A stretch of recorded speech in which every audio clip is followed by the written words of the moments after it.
Islam sesungguhnya pernah memiliki dan mengalami masa kejayaan.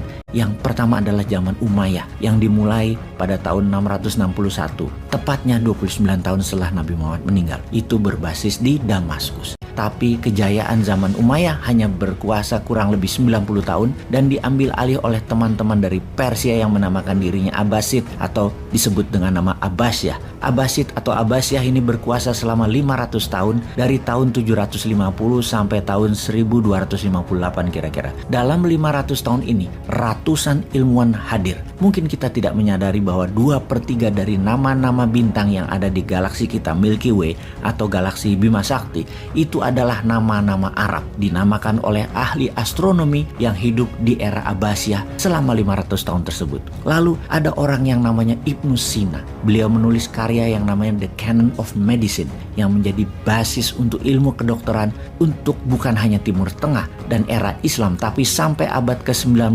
Eropa. Ada yang namanya Al-Biruni. Al-Biruni ahli trigonometri yang menemukan teori untuk mengukur panjang lingkar planet bumi di abad 9 dan 10 itu.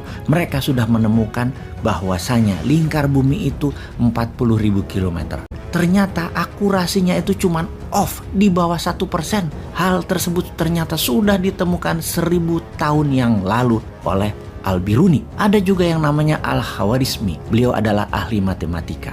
Beliau menulis buku The Compendium of Addition and Deduction. Inilah inti dari penambahan dan pengurangan yang namanya aljabar. Dan teorinya beliau menjadi dasar, bahkan kata algoritma adalah berdasar dari kata al-Khawarizmi. Lalu terdapat juga ilmuwan yang menemukan alkimia, chemistry.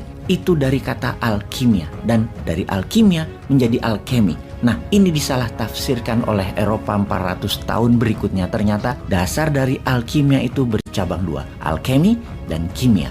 Lalu ada juga ilmuwan yang bernama Al-Tusi yang menemukan teori mengenai kemungkinan bahwa matahari adalah center of solar system. Abbasiyah atau Abbasid itu diprakarsai oleh raja yang bernama Al-Mansur yang kemudian keturunannya bernama Harun al-Rashid dan kemudian keturunannya lagi bernama Al-Mahmud. Al-Masyur, Harun al-Rashid, Al-Mahmud mengumpulkan karya-karya yang ditempatkan di Baitul Hikmah atau di House of Wisdom. Tapi hebatnya mereka mengumpulkan karya-karya dari seluruh dunia, dari zaman Aristoteles sampai zaman Romawi sampai Tiongkok. Dan yang hebat, kerukunan dan keterbukaan itu sangat dikedepankan oleh para raja tersebut. Mereka mengundang orang Yahudi, orang Kristen, orang Islam, bahkan ateis. Bahkan ada pemimpin Baitul Hikmah tersebut adalah orang Kristen. Selama mereka mengerti substansinya Baitul Hikmah itu apa, hak itu bisa diargumentasikan bahwa di zaman Abbasiyah itu adalah zaman pertama di mana meritokrasi dikedepankan. Tidak perlu warna kulitnya apa, agamanya apa, yang penting tepat, faham, pinter, dan bijak.